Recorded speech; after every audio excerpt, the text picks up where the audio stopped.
Good afternoon प्यारे बच्चों। आज हम करेंगे कार्यपत्रक 10 शिक्षा निदेशालय राष्ट्रीय राजधानी क्षेत्र दिल्ली द्वारा प्रकाशित। तिथि 4 नवंबर 2020। कक्षा अध्यापक का यहाँ नाम लिखें। यहाँ विद्यार्थी अपना नाम लिखें। सब्जेक्ट है विज्ञान और कक्षा 10वीं हिंदी मीडियम। आज का हमारा टॉपिक है प्रकाश संश्लेषण। अब प्रकाश संश्लेषण होता क्या है प्यारे बच्चों, इसको हम समझते हैं। पहले प्रकाश संश्लेषण में क्या होता है, ये हमारा क्या है, प्लांट है। ठीक है, प्लांट क्या करता है, सौर ऊर्जा को लेता है। पत्तियां इसको लेती हैं सन की एनर्जी को। पत्तियों में एक स्टोमेटा होता है। ठीक है, और फिर यहाँ पे कार्बन डाइऑक्साइड एयर से यानी हवा से स्टोमेटा में जाता है। ठीक है, और ये क्या करती हैं, पत्तियों में क्लोरोफिल होता है और यहाँ से जल और खनिज लवण मिट्टी से लेती हैं। जड़ें इनको शोषित करके पत्तियों तक पहुँचाती हैं। ठीक है, फिर ये फूड को प्रिपेयर करते हैं। ठीक है, और as a waste carbon dioxide को ये बाहर छोड़ते हैं।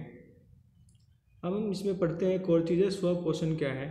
स्वपोषण क्या है कि पोषण की विधि जिसमें जीव अपना भोजन स्वयं तैयार करता है उसे हम स्वपोषण कहते हैं। जैसे उदाहरण के लिए हरे पादप स्वपोषण करते हैं। तो हरे पादप जो हैं वो अपना भोजन खुद प्रिपेयर करते हैं, इसलिए उसको हम स्वपोषण कहते हैं।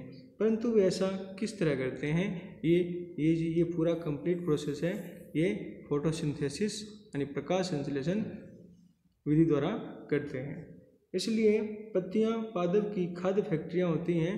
पादपों में खाद्य का निर्माण पत्तियों में ही होता है। तो पादपों में खाद्य का निर्माण कहाँ होता है, पत्तियों में होता है। पत्तियों में एक हरा वर्णक होता है जिसे हम क्लोरोफिल कहते हैं। यह सूर्य के प्रकाश की ऊर्जा का संग्रहण करने में पत्ती की सहायता करता है। ठीक है, तो क्लोरोफिल के बगैर सन की एनर्जी को, सूर्य की ऊर्जा को नहीं लिया जा सकता। तो क्लोरोफिल जो पत्तियों में होता है वो हेल्प करता है सूर्य के प्रकाश को संग्रहण करने में। वह प्रक्रिया जिसके द्वारा हरे पादप क्लोरोफिल की सहायता से सूर्य के प्रकाश की उपस्थिति में कार्बन डाइऑक्साइड और जल से भोजन तैयार करते हैं उसे प्रकाश संश्लेषण कहते हैं। यानी कार्बन डाइऑक्साइड, क्लोरोफिल, जल और सूर्य के प्रकाश का प्रयोग करके पत्तियां जिस प्रक्रिया द्वारा अपना भोजन बनाती हैं उसे प्रकाश संश्लेषण कहते हैं। और ये जो हम डायग्राम के थ्रू हमने आपको समझाया, यहाँ जो डायग्राम दे रखा है, ये डायग्राम दे रखा है, इसको मैंने आपको समझाया। उसके बाद हवा से कार्बन डाइऑक्साइड पत्तियों की सतह पर मौजूद छोटे छिद्रों के माध्यम से लिया जाता है। इन छिद्रों को रंध्र या स्टोमेटा कहते हैं। तो ये पत्ती है और पत्ती के अंदर छोटे छोटे छिद्र होते हैं। ठीक है, उसको रंध्र कहते हैं और यह रंध्र द्वार। ठीक है, और इसके बाहर जो गार्ड्स लगा रखे हैं ये द्वार कोशिकाएं हैं, गार्ड सेल्स हैं।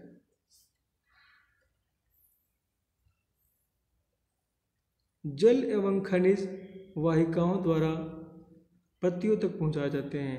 यानी प्लांट के अंदर, पौधों के अंदर वाहिकाएं होती हैं, वो जल और खनिज को पत्तियों तक पहुंचाती हैं, जिसको हम जाइलम कहते हैं, जो नली के समान पादप में फैली होती है।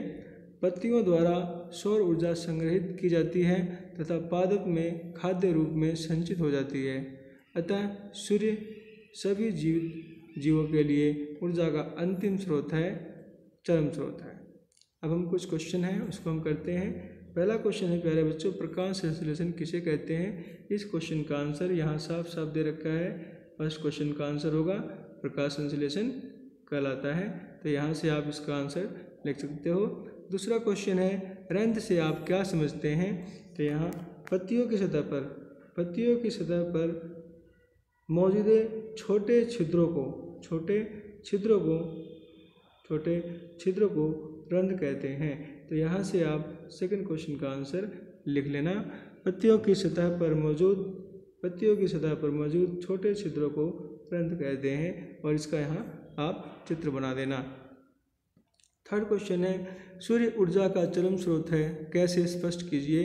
तो इसका आंसर यहाँ दे रखा है साफ साफ कि पत्तियों द्वारा सौर ऊर्जा संग्रहित की जाती है। पत्तियाँ क्या करती हैं, सूर्य की ऊर्जा को संग्रहित करती हैं और उसका भोजन बनाती हैं। फिर पत्तियाँ भोजन बनाती हैं और जितने भी पौधे हैं सब पे क्या है, जीव जंतु डिपेंडेंट है इस, अतः सूर्य सभी जीवित जीवों के लिए ऊर्जा का अंतिम स्रोत है। तो ये आपका थर्ड क्वेश्चन का आंसर हुआ। अब फोर्थ क्वेश्चन है, पत्तियां पादप की खाद्य डैश होती हैं। पत्तियां पादप की खाद्य डैश होती हैं। तो इसका आंसर है खाद्य, ये रहा आपका आंसर। पत्तियां पादप की खाद्य डैश होती हैं यानी फैक्ट्रियाँ होती हैं। ये चौथे क्वेश्चन का आपका आंसर हुआ। तो प्यारे बच्चों, ये हमारी worksheet 10 class 7th Hindi medium science की कंप्लीट होती है। वीडियो देखने के लिए आपका बहुत बहुत धन्यवाद।